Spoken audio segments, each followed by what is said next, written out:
If you want, I can try to anticipate what you're saying, and they can think it's coming from me, and I'll just like lip sync. Oh, perfect. That would be a fun challenge. Maybe not.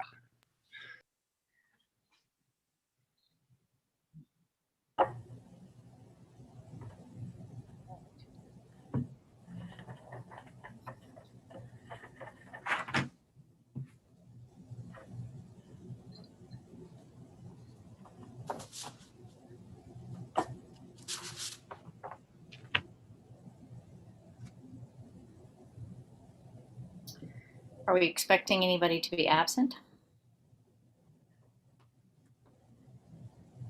I have not heard from anyone. Okay.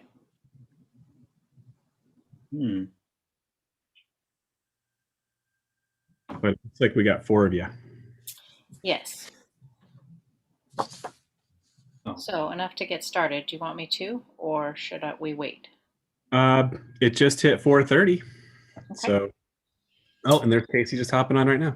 Okay. All right.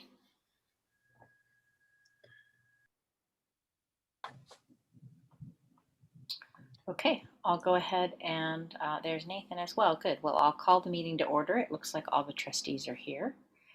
It doesn't look like we have any visitors, although I would put out a welcome to anybody who might be watching online. I'm going to start with reading our land acknowledgement. This building sits on the traditional homelands of the 4 bands of the Spokane Tribe of Indians: Upper Band, Middle Band, Lower Band, and Chewelah Band. Since time immemorial, the Spokane Tribe of Indians have lived and cared for these grounds, identifying themselves as flesh of the earth. We pay our respects to their elders, past, present, and emerging. We show gratitude to the land, river, and peoples who have been fishing, hunting, harvesting, and gathering here for generations. May we learn from one another's stories so that we may nurture the relationship of the people of the Spokane Tribe and all those who share this land. All right, and with that, do we have any proposed agenda changes? Okay, and we'll treat the agenda as adopted, and the first order of business is approval of the June 2021 board minutes. Laura, I move that we approve the June 2021 board minutes as presented. All right, do I hear a second? Second. All right, it's been moved and seconded. All in favor? Aye. Aye. Any opposed? All right, hearing none, motion passes. And the next agenda item is approval of the June 2021 bills and contributions. I move that we approve the June 2021 bills and contributions in the amount of $4,811,803.46. I second that. All right, it's been moved and seconded. All in favor? Aye. Aye. Aye. Any opposed? All right, hearing none, the motion passes. And now we're ready for the financial report. So I'll turn it over to Nicole. Thank you, Laura. I appreciate it. And I just want to apologize. I don't know what my camera is not working so I apologize for the technical difficulty. But on the other hand, you don't have to look at my face. So you're welcome for that. Just kidding. All right. So for the June library operations update, our cash and investments trend, we closed June with the ability to pay 142 days of operating costs in available cash and investments. Currently, our cash and investments balance, net of encumbrances, is $4,703,579, of which $541,537 is reserved for capital. And for our expenditure trend, our total expenditures for the month of June totaled $748,701, which include $515,732 for personnel costs, $31,000 for the third and final installment of our new Folio software implementation services. We also had $28,001 for the city RFID loan payment. The next payment, which there's 2 per year, will take place in December. And year to date, we have expended and encumbered a total of 40% of our annual budget. For business office news, so in May, we received a visit from the city internal auditor for a surprise audit of our petty cash. Recently, we received the results of that audit, and we're very delighted to share that no exceptions were found.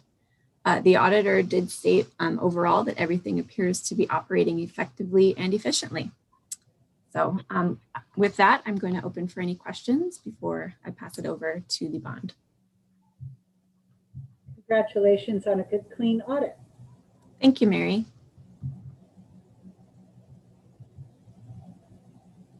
Any other questions for Nicole?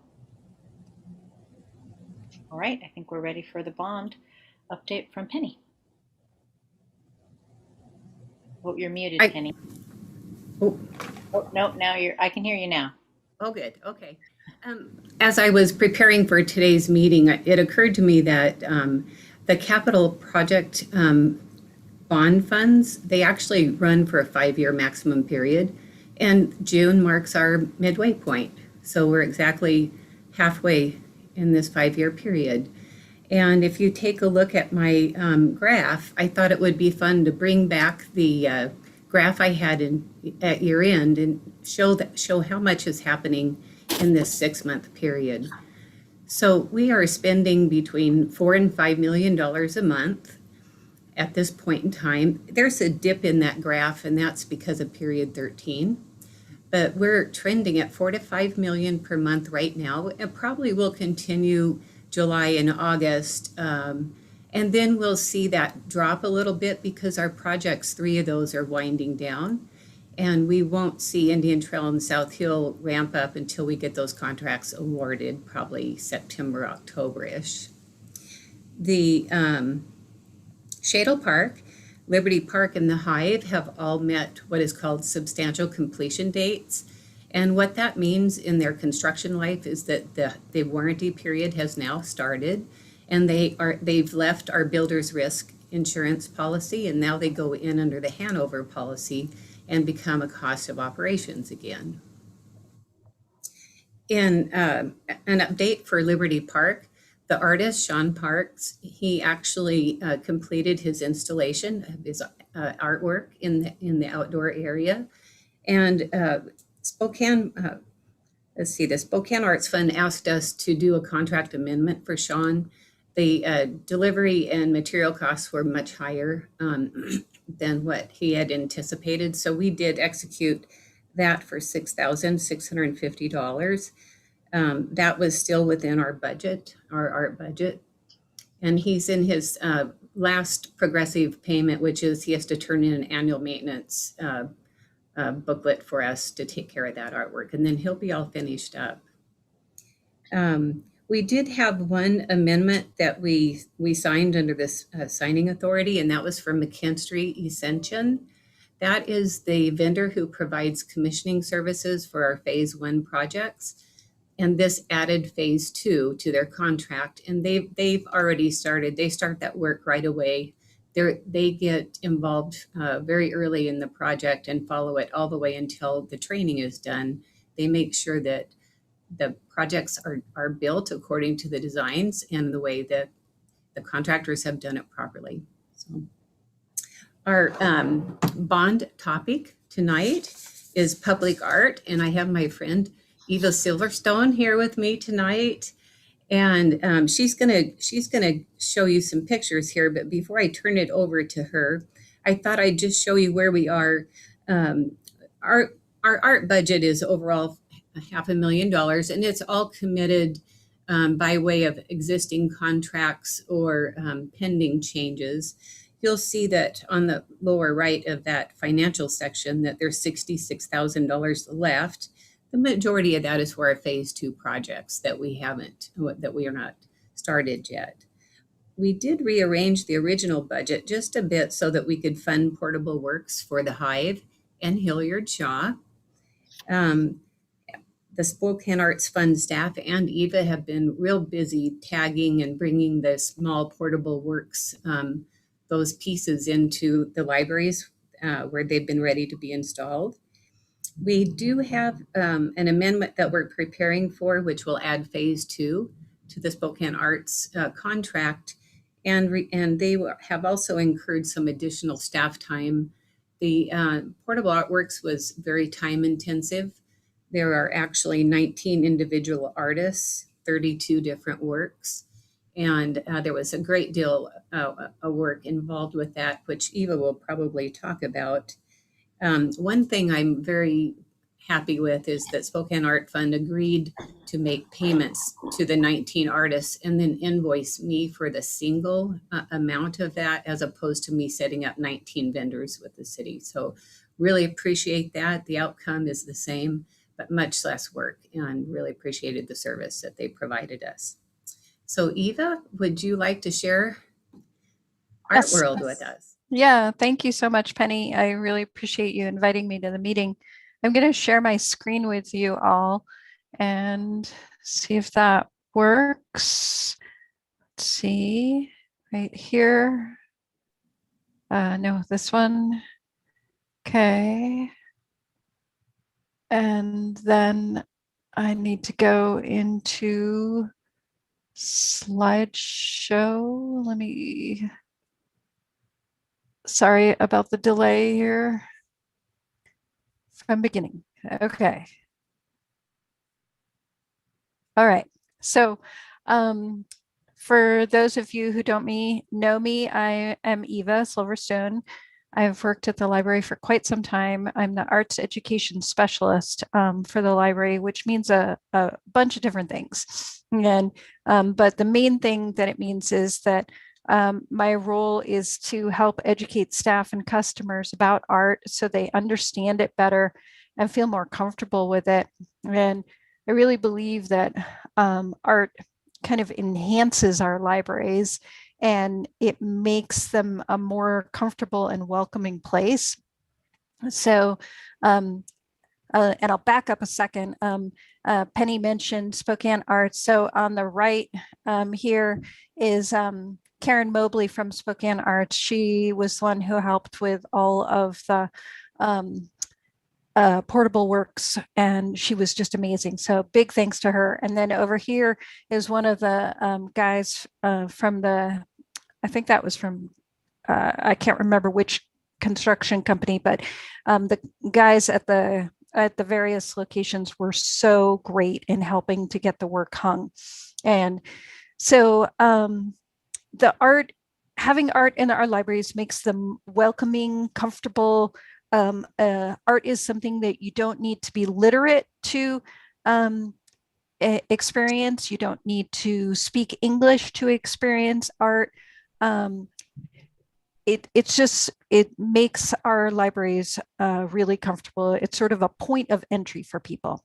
So one example of that is that when we were having community court at the downtown library, Judge Mary Logan noted to me that when there was a show in the gallery space, which was adjacent to where the community court program was, that the clients from community court seemed to be a lot calmer than when we were in between shows.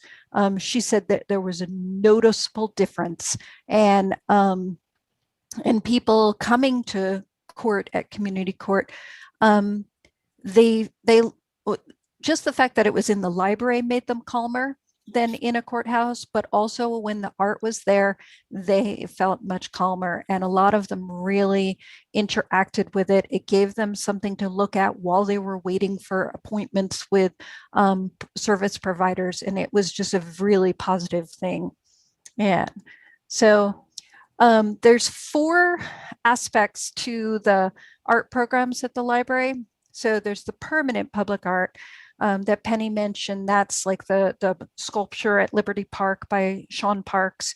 And then there's going to be a sculpture at Shadle Park, and then a piece inside at the Central Library. And so those are the permanent public art. The portable public art is what I'm going to talk to you about tonight. And those are those 2-dimensional pieces that are hung at various different libraries around in our system. And they're called portable because we can decide to move them, but they're not so portable that somebody could take them off the wall. They're really secure on the walls. There's also the exhibit program, and An example of the exhibit program is in this picture. This is an exhibit that we had at the downtown library. It was student artwork from the Montessori Middle School, and they painted masks with the outside of the mask showed what they thought people perceived them as, and then they painted the inside of the mask as how they perceive themselves, and really got to talking about how we perceive other people as opposed to how we perceive ourselves, and being open to both kinds of perceptions. And then the newest part of art in the libraries is the artists themselves that we're going to have at the Hive. And I'm sure we'll get to talk about that in the future at a future board meeting. So I wanted to show you some of my favorite pieces from the portable art collection. So this is a piece called Living Canopy by Nisi Fry, and it's an oil painting. It's 36 by 36, so 3 feet wide, 3 feet tall, and it's going to be located at the Liberty Park Library. And lots of points of entry for discussion with these pieces. This piece, I feel like it's got beautiful, cool colors. There's a couple of hot colors, the little hot spot of orange and pink, and it's called Living Canopy. And so a point of entry for this piece would also be, what does the living canopy mean to you? And there's been so much talk lately about trees in our community and how they help with the heat. And so this has a great point of entry when talking to customers about this piece. And another funny thing about this piece is when we were all looking at the pieces, Amanda said, well, if we don't buy this one, that's okay, because I want it for my house. and I totally agreed. I love this piece. So we have this piece by Nisi at Liberty Park. We have another piece by her at the Hive. And this is a piece that I think customers are really going to connect with. This is a piece by Garrick Simonson. He's a professor of art at Spokane Falls Community College. And the title refers to, I was going to look it up. We'll have to ask a reference question to one of our librarians, but it's from either a Rolling Stones song, or I can't remember what rock band, but it's a quote from a rock band. So this is done on a piece of reclaimed bowling alley, and he uses a dry point etching tool to scratch the work, the design into the bowling alley wood, and then he inks it and then wipes away the excess ink, so the ink only stays in the deeper scratches, and then clear coats it over that. And the other point of entry, so that's one point of entry, the interesting technique he uses and the material. But another point of entry for conversation with customers is the history that is shown in the piece. So this, you can see logs and fire, and so it's very much talks about the history of our region. And unfortunately, we're still experiencing fires today. And here's a close-up. So tons of details, bits of laundry on the line. So a lot of things to look at with Garrick's piece. And I think customers are really going to enjoy it. Eva, yeah. it's Mary. The lyric is from Sympathy for the Devil, Rolling Stone. Oh, yes. Thank you, Mary. Yeah, Cool. and I ran into Garrick recently and I couldn't remember what he told me, but yeah, so that'll be another point of entry for conversation with customers, is talking about the title of the piece. So I think this is going to be really fun. And when they were hanging it, the construction guys were like, wow, this is really cool. And so they got a kick out of the fact that it was on a piece of bowling alley. And so a lot of different ways to relate to this piece. Next piece I wanted to share was Amalia Fish. Amalia is a Spokane artist. She originally hails from Argentina, Buenos Aires, and she studied there and also in Seattle. She paints full time and has shown her work all over the place. She's the president of the Spokane Watercolor Society, and they're going to have a show at the Shadle Park Library either in December or January of next, after the library opens. But her pieces are kind of a blend of dreaminess, reality, and dreams. And I think that a lot of her pieces we can relate to works of fiction as well, because there's that cross between real world and fiction, and also really soothing colors. And these are both going to be at the Central Library. And then the last piece I wanted to show you is by Reynaldo Gil Zambrano. Reynaldo, he is originally from Caracas, Venezuela, but he teaches at Gonzaga and the printmaking. He's in the art department. He's their printmaking professor. And this is called La Sopa Como Decía Mama.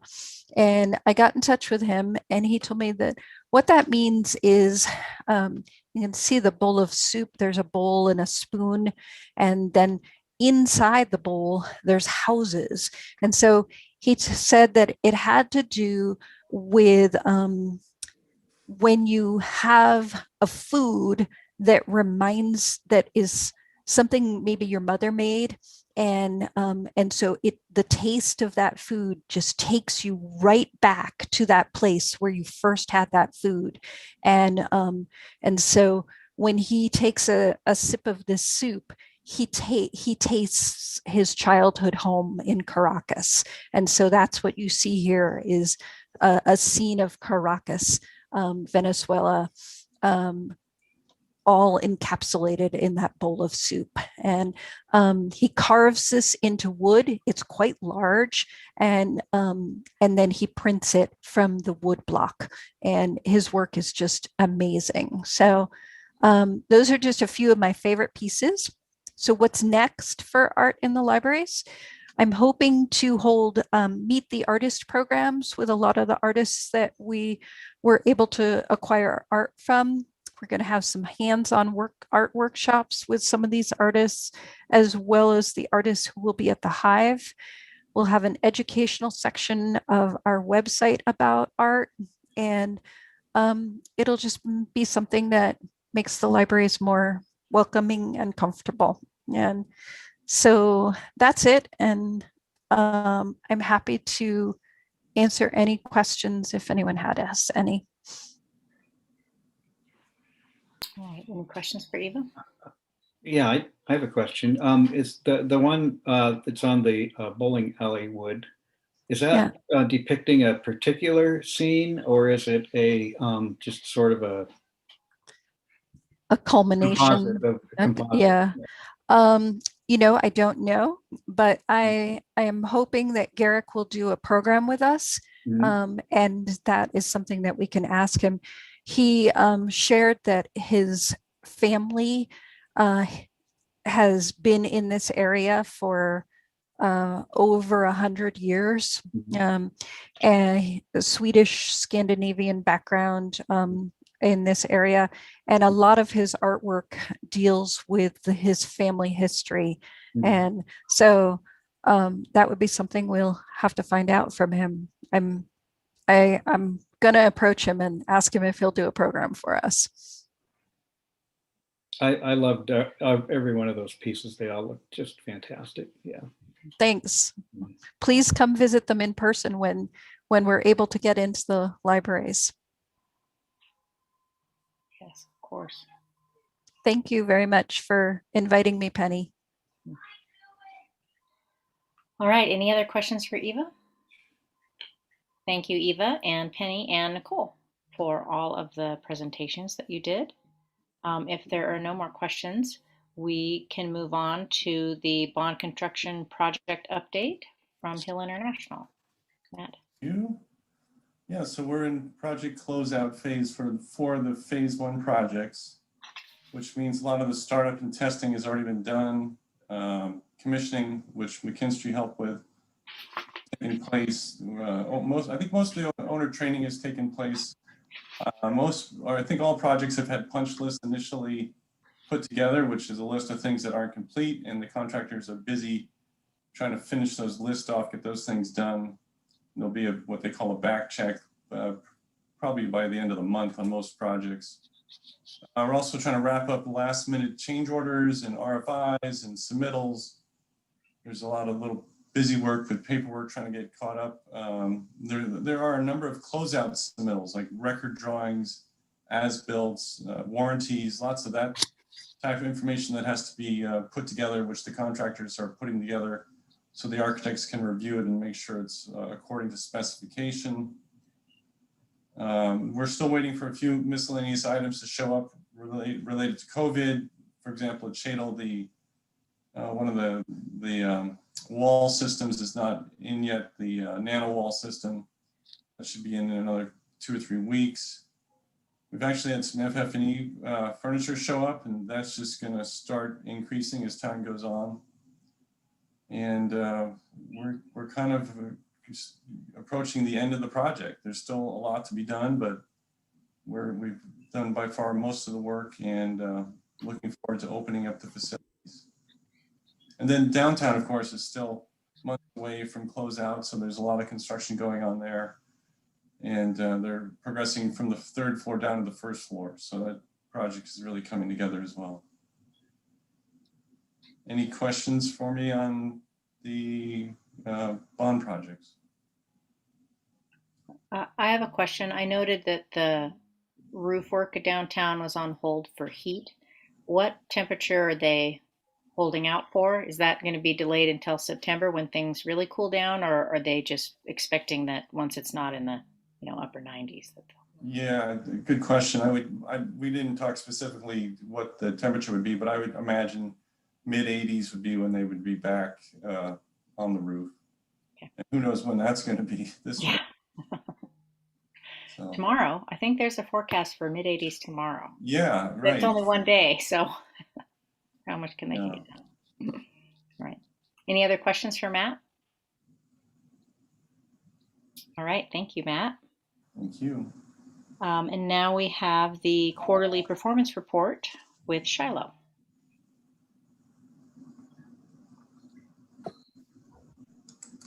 Hello, everyone. Hello. So as you would guess, this is page 32 of your packet, if you have it in front of you as the summary. Basically, everything has gone up, and sometimes in really huge numbers, and that's because we might have gone to 0 in Q2 of last year. That was when we first shut down for COVID. The one thing that I noticed, and we can only kind of guess at why, but a little bit of a dip in digital circulation, which that has consistently gone up. My guess on that would be that we're transitioning systems, and also digital items were people's only option during that period. So they were very popular. Now people can go into the library, read physical materials, and so there might not be as much of a demand. And that same with social media use. When people were at home, there was no option for social connection, so they were on social media a lot more, and now we hope people are getting more in-person connections. So that's all I would say about that. Does anyone have questions? Does it look like the physical circulation, like the gate count is getting anywhere back to normal, or are we still pretty low on that? So it's still low. It's still about, if you look at that graphic there, and somehow right before it was my turn, I closed the so I don't have it in front of me, but I remember it being it's about double what it, or even, 100% more, because it went to 0, but only about half of what it was before. If you look at 2019, that would be kind of our benchmark. But also our gate counters are very unreliable right now. The system isn't really working right, but trying to fix it isn't really worth our time because we're also opening the new branches. So I would really look for that. I mean, we'll see what we have next quarter, but I think really once we have the new branches open, Mhm. that's when we can really trust those numbers again. But like computer use that's been kind of going back up. I noticed it seemed like in general, if we compared to 2019, we're back to maybe half or above half of what we were before, which Okay. a lot of COVID, we were like 25% or less of our regular operations. So And we just opened back up the first week of July, right? So we really only have two weeks of. well, and this quarter, thinking about, because this is quarter 2, so that ended at the end of June. Right, right. So that's why quarter 3 will really be a place where hopefully we start to see some positive change, some even more positive changes, and maybe back to normal numbers.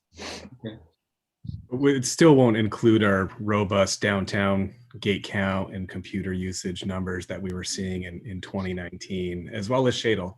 I mean, those facilities just aren't used like our temporary facilities just aren't used like our permanent facilities. So it'll be a while before we really get back to where we were. Okay, are there any more questions for Shiloh? All right, so the next agenda item is the chairman's report, and I don't have a chairman's report this time. So we move on to the library executive director's report. Andrew? All right, good afternoon, everyone. I have submitted my report as usual. We are very happy, as Laura had mentioned, that we were able to expand our services starting July 6th, as we had anticipated. We're now offering 100% capacity inside our buildings. We've returned to pre-pandemic computer access levels and are offering public meeting room access for the community. We're going to continue to hold off on in-person, in-library events until probably September is what we're kind of shooting for. It does take significant planning on the part of staff to get these up, running, planned, and booked. So that does make sense. We are requiring masks for unvaccinated individuals per state guidance. However, we are not asking for proof, as many others in the community and state are doing as well. And we're also continuing for call-in curbside accommodation for those that need it as well. So we're really, still a balancing act of trying to meet people's needs. But it feels really good for us to be getting back to where we are at. You also may have noticed it got hot here for a while. And in true SPL fashion, we were able to step up and show our agility in the recent heat wave and operated as a cooling facility for the really, really hot days. So really, thank you to staff that stepped up in that effort. It wasn't easy. We had many staff working way too many days in a row, but it's very much appreciated to help meet that community need. We are offering some programming, however. I would like to note that we did start some story times in partnership with Riverfront Park and Parks and Rec. So we've been doing those on Mondays in the North Bank shelter. So we're starting to get out there a little bit more, look more in the fall for when we really hit the road. One thing of note that I did want to mention is this emerging partnership that we have with Spokane Public Schools. It's not just the facilities that we're partnering on. One of the things that staff has done is looks for other ways that we can partner and serve the community in a better and more intentional way. And one of the things that we're going to start doing is getting involved, well, we already are, more involved in their collection development and maintenance. You'll recall Spokane Public Schools, a couple years ago, they cut their librarian positions. And historically, they really haven't been able to maintain a collection for their students. In fact, a lot of times they don't discard the materials. So we've been able to provide that service for them. And we think that this is going to be a game changer in the way that we can provide service to our middle school population. We're going to have so much better data in what they are looking for. We're piloting with 2 of the schools, Shaw and Glover, and we'll see how that goes and move on from there. But I have a feeling that this is going to be a model for some communities moving forward. I've seen a model in Indianapolis where they provided some catalog, so they would partner with private schools and catalog access to the public library. I haven't quite seen this model where they do the collection development as robustly as we are venturing into. So we're really happy to be able to partner with them in this way. They continue to be fantastic partners, and we just continue to develop what's already a great partnership with Spokane Public Schools. Any questions on that one? Moving on, wanted to call out Colin Stewart for our Star Spotlight for June. In the midst of rolling blackouts, he really came through with our IT department and for our public service in figuring out insufficient battery backups. We had an emergency time of about 9 minutes in our current setup, and he greatly extended that, him and both Joey Malloy. So if the worst came to fruition, we would be in a more stable place. Also, we had a longtime employee retire, Jeff Benefield, after 39 years, decided to leave us high and dry. So congratulations to Jeff. Jeff has been with us since the 80s. He is a person that really loved his reference work.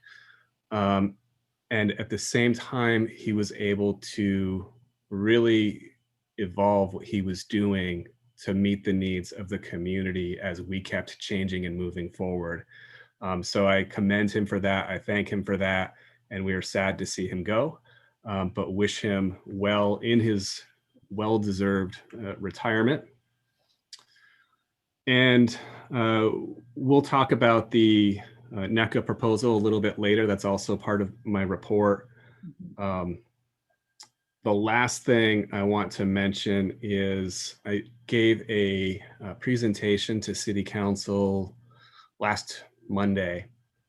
And in it was our first sort of taste of what our budget needs will be for 2022. So I laid out what we would be looking for in addition to our regular, general fund increase in allocation, but presented a model for increased service hours for the public to the tune of just over $500,000, and they were super supportive to the point where I have a very high confidence in moving forward with those expanded hours. So Kate, thank you, as well as the rest of the council for that encouragement. We hope to have an operational model that will lay out for the board, hopefully next month, for how we'd like to move forward. But it's a huge relief that I felt after that meeting when they said, basically, don't worry about it. Move forward. We got your back. They see the value in that increased access. The point of us is access. And if we don't have that for the public, access to our resources and materials, then we're kind of missing the point. So it was really great to hear that support from our legislative partners at the City of Spokane. Any questions for me or comments? I just wanted to, when you're talking about access, we're really talking about opening Sundays and Mondays, correct? I mean, Yeah. Extended hours, yeah. So it would be, it's primarily targeted for, Liberty Park and Hilliard and Indian Trail, that they don't have those hours. And, especially in the case of Shaw and Liberty Park, we're expanding the size to be equal to South Hill. So it only makes sense that we increase those hours as well. We're also hoping to, pepper in some additional night hours as well. We're working on the final details of what that will look like. And we'll bring something to the board in the coming month, I hope. I also just wanted to congratulate Jeff Benefield as well. If I could extend my gratitude to Colin Stewart, because without his infinite patience, I would not be able to access my email. That's a star alone. Jeez. Dealing with me, so I appreciate it. We also got the Board of Trustees Star Award, so that's a double duty. That's right. All right, any other questions for Andrew? Okay, thank you, Andrew. And now we have the council liaison report. Kate? Thanks. I don't really have any updates. I think Andrew kind of outlined his meeting with us last week, or earlier this week. I can't remember, but yeah. All right. Thank you, Kate, and thank you for your support on the council. And thanks to the entire council. We appreciate it. And so now we have the communications report. Amanda? Amanda is not here. I will be filling in for Amanda tonight. So I'm going to share June's marketing and communications highlights with you all this evening. Our priorities for the month of June have largely been in preparation for some more of our exciting things on the horizon. We've been working really closely with our agency, The Woodshop, in preparing a marketing campaign for the opening of our libraries this fall, in addition to a brand messaging guide for staff. We hope to show you some of these items in our next meeting. In addition to this, Amanda and I have been diligently writing and building out the new website, and we will also be able to show you this as well in the next meeting. The next thing on my list is for our customer communication focus in June. We were all about the full reopening, and we reopened our meeting rooms fully with the help of our tool Communico. At the time of writing this report, there were more than 60 room reservations made, which is really exciting. This month, we also launched a new email campaign using our email tool Patron Point. When customers approach their card expiration date, they will automatically receive an email at 30 days before and 7 days before expiration, asking them to click a link to renew their card. After the card has expired, however, they will need to get their card renewed by calling us. They will receive 2 emails from Patron Point, and this is because once their card expires, there is no self-renew option. We hope this campaign helps re-engage users as well as ensure continuity of access for those who regularly use their cards but may not realize that their card is about to expire.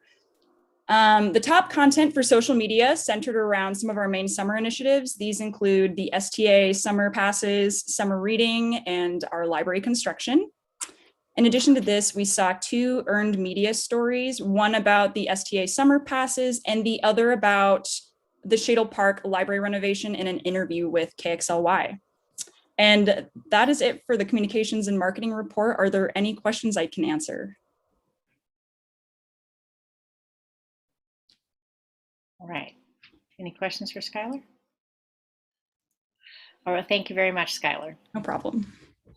All right. And so now we move on to new business. We have the signage, wayfinding, and experiential graphics capital bond fund matter. Penny? Yes, thank you. We're currently operating under a contract with Helvetica to provide signage, wayfinding, and experiential graphics. That has a not to exceed amount approved by the board of $1 million. We had a little bit of buffer in there to absorb some change orders, but you'll see that we've we're at change order 6 right now, and we've exhausted that that leeway, which was about 53,000. So our request to the board tonight is to increase the not to exceed by 100,000. I'm aware of 2 pending change orders at the moment. For example, the monument sign at Shadle needs to have the switching components put on the interior because we have some concerns about it being vandalized or tampered with. And we've also got some code signage. It's not uncommon for us to have the fire marshal or the fire department to come in for an inspection.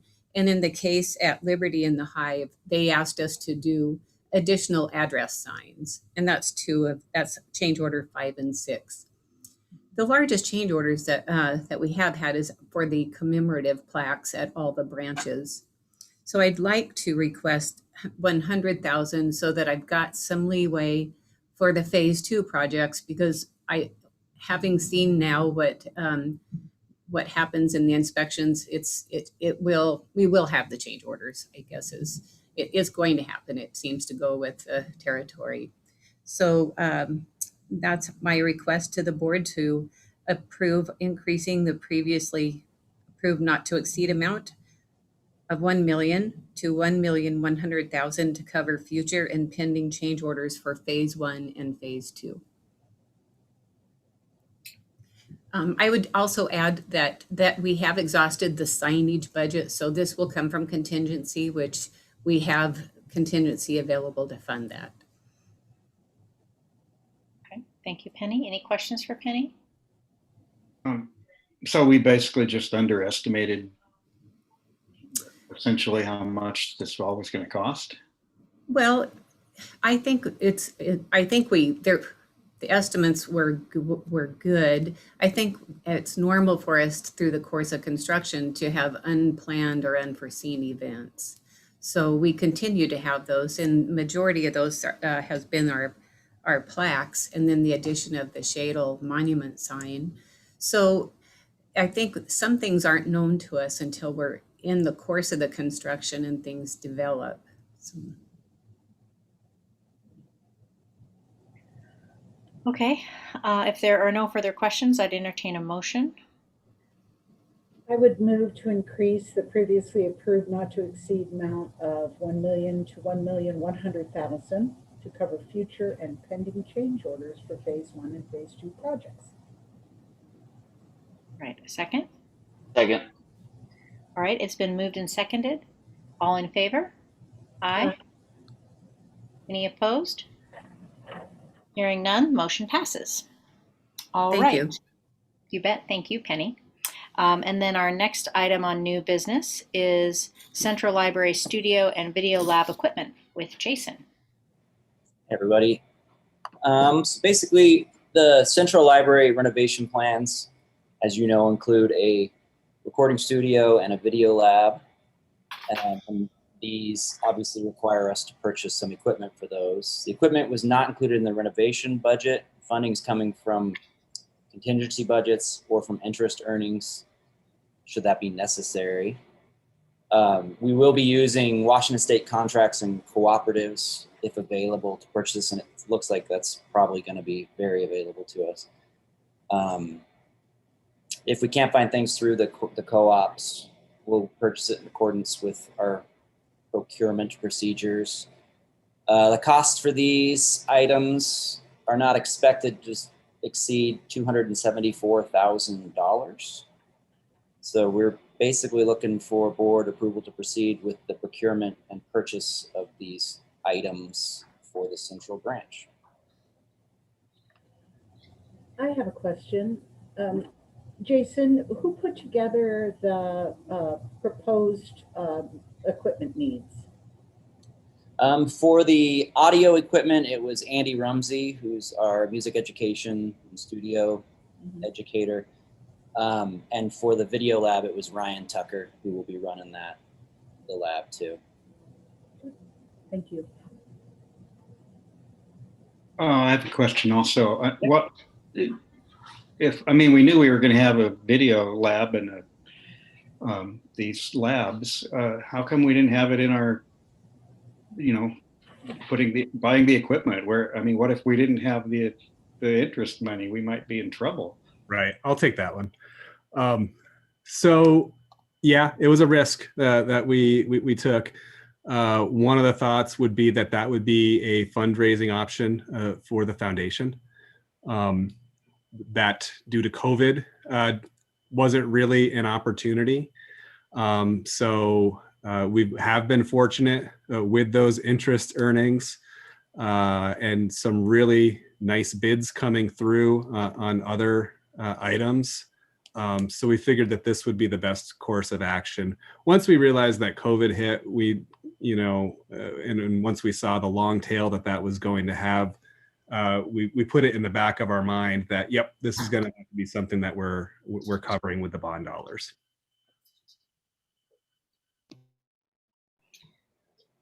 All right. If there aren't any further questions, I'd entertain a motion. So moved. All right, I'll take a second. Second. All right, it's been moved and seconded. All in favor? Aye. Aye. Any opposed? All right, hearing none, the motion passes. And then next we have a security guard services agreement that's going to be presented by Nicole. Thank you, Laura. So yes, this agenda item number 13C is for the Operations Fund Security Guard Services Agreement. Just some background on that. So in May of 2021, the Spokane Public Library published a request for proposals for security guard services for our branches. The proposals were evaluated and Securitas Security Services USA Incorporated was selected as the vendor of choice. The security guard services and locations are currently as follows, with the option to add services and locations as needed. It would be one full-time guard and a part-time guard split between the Hive and Liberty Park branch. We would have one full-time guard at Shadle Park branch and two full-time guards at Central branch. That would be upon our reopening in 2022. I will note that at this time we don't have an exact dollar amount estimated. But as Andrew had mentioned earlier, in our additional budget for the coming year, the security services was an element of that request. So the approval action recommended this evening is we request board approval to execute a contract for security services with Securitas Security Services USA Incorporated to commence upon execution and to run through December 31st, 2022. With the option to extend the services on an annual basis for up to 3 years. We do have a draft agreement that has been reviewed and approved by Mike Piccolo, our city attorney. All right. I have a question. Is this the same security firm that we've been using before, or is this a brand new one? It is not. This is a new company that we've not used yet. I have a question. Are these armed or unarmed security guards? They will be unarmed. That was one of our requirements in the RFP.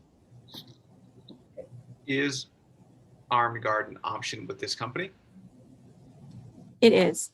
Okay. So in the event that we have something that's a little bit higher on our risk assessment, we could draw on that resource. We could. It would be up to management, I believe, to decide on a request such as that. But we did outline in the contract agreement that they would be unarmed as part of the scope of services. So this would be an outside request if that were to take place. And this is a board procedure question, I think, but I think it makes sense here. Who would terminate this agreement? Would that need our approval, or could it be terminated unilaterally by Andrew or somebody else? It could be terminated by Andrew. So the request is for us here is to enter into an agreement. If things were to not work out, or we would need to go another direction, taking a separate route would be something that we would bring forward for approval here. Thank you. Yep. And since we don't have a dollar amount, is this something that will be coming back before us when we do have a dollar amount? When we go to adopt our budget for next year, it will be in that. So yeah. Right, and when are we expecting the contract to begin? Would it not be until 2022? It's going to begin this year when we begin to open our new branches. So for the Hive and Liberty Park. Okay. Yeah. All right. Any other questions for Nicole? All right. I would entertain a motion.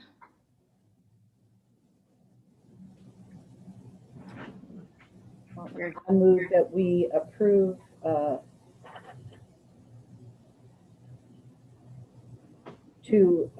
management to execute a contract for security services with Securitas Security Services USA. All right. Can I have a second? Second. Second. All right. It's been moved and seconded. All in favor? Aye. Aye. Any opposed? All right. Hearing none, motion passes. And finally, we have the Hilliard Library recommendation that'll be presented by Andrew. Yes. Hello again. So as you'll recall, at the last board meeting, the Library of Trustees received a request to transfer or gift, as they had stated, the current Hilliard Library building to the Northeast Community Center Association for the purposes of a mental health services facility. In order to evaluate that request, we formed a subcommittee of Laura, Jim, and Mary as alternate. And we met in June, soon after the board meeting, to discuss what those options might be. So in summary, we looked at options of we could transfer or gift it to the association for nothing in return. That would be one option. The next option would be to exchange the building in return for money. Not sure what amount that would be. And the other would be to exchange the library building for another piece of property. And this was what Laura and Jim had identified as the option for me to explore. As we were talking, I had mentioned that, our properties are kind of unique in how or our buildings are unique in how they're situated. You'll recall the East Side Library sits on city land.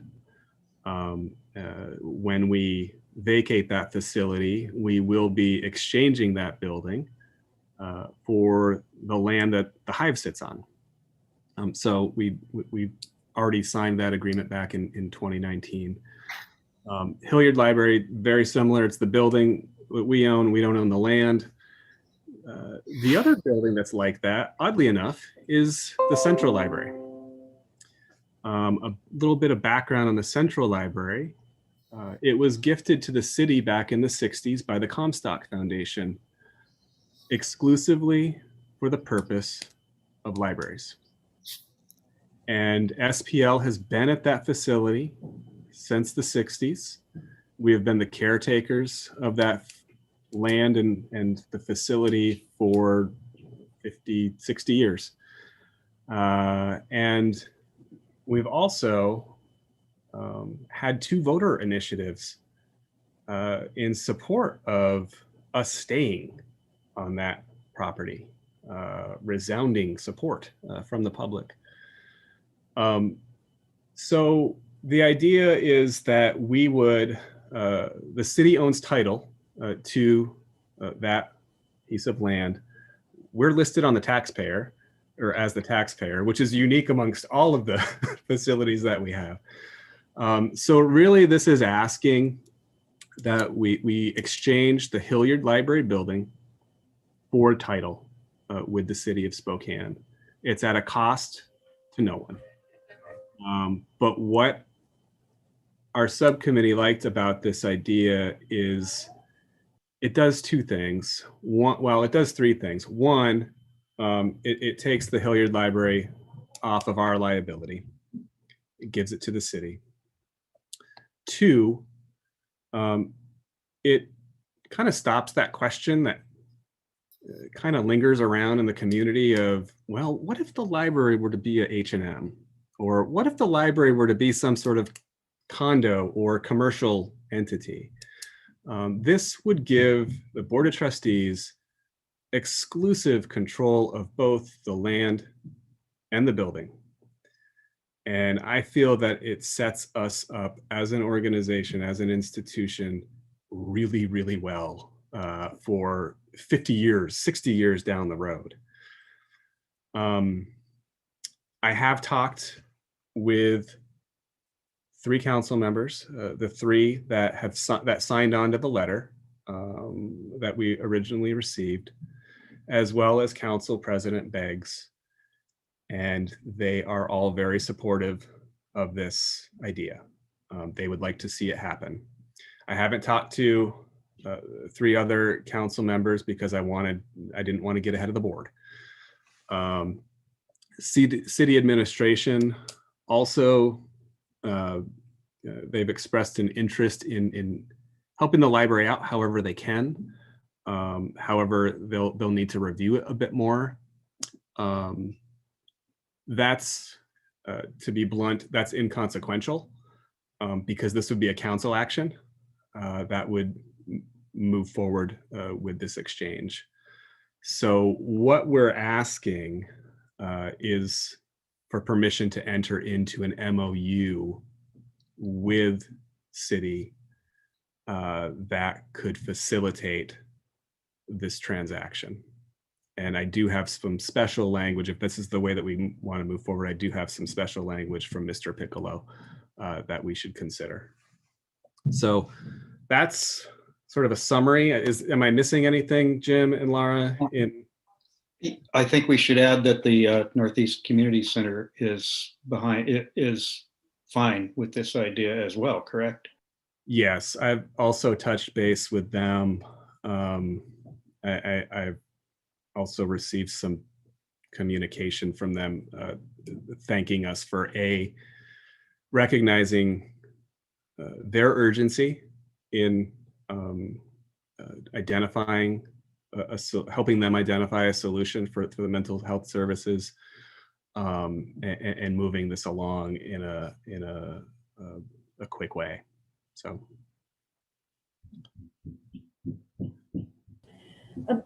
Remind me, was there some kind of a grant or something? Was there a timing issue where it did have to move quickly? I can't remember that part. They're hoping to use CARES dollars to facilitate this.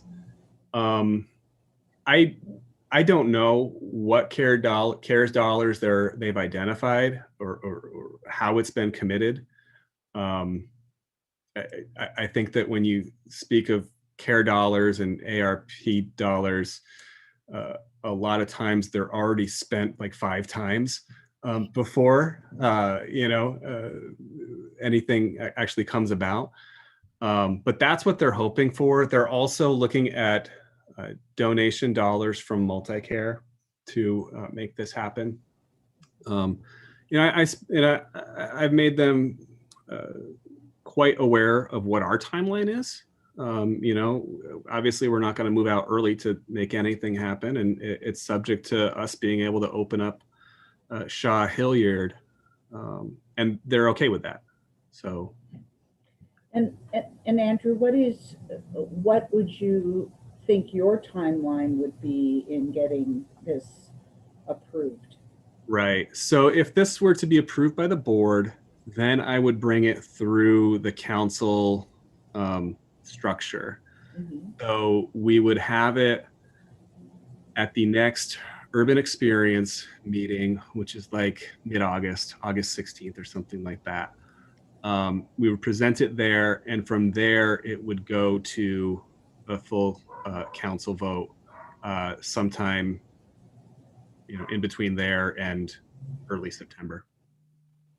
And I'm confident, and I know that you are too, that that you'll be able to make this happen. I think so. The comment that I kept getting from council is, we love ideas like this. There's no cost to anyone. It makes everyone better. It's a no-brainer. So I think it's a great story. I think it, like I said, I think it positions everyone in a really strong way. I would urge the board for strong consideration to allow me to execute on the MOU. I should also add, and Laura, I think you'll agree that the subcommittee is highly recommending this idea. Yeah, I think it's a simplification of something that was made complex by the way the gift of the land was given to the city, and it's kind of been a question mark of something. It's something that this is an opportunity to clean it up and simplify what's happening in a way that makes sense for both of the parties. It's also been framed as, well, that just seems like a clerical mistake. And I'm happy with it, that perception. We will be much better off if this were to go forward. All right, are there any other questions, comments? Okay, I'll entertain a motion. So if I could, what Mr. Mike Piccolo had asked is that if the board were to want to move forward, that they approve the executive director to enter in an agreement substantially in the form of the MOU attached to the agenda to facilitate the transfer of the Hilliard Library building to the city of Spokane and all related, the rest of the action item. Mainly because this still has to go through some committees, and if at the heart it's still doing the same thing, then it doesn't have to go back to the board.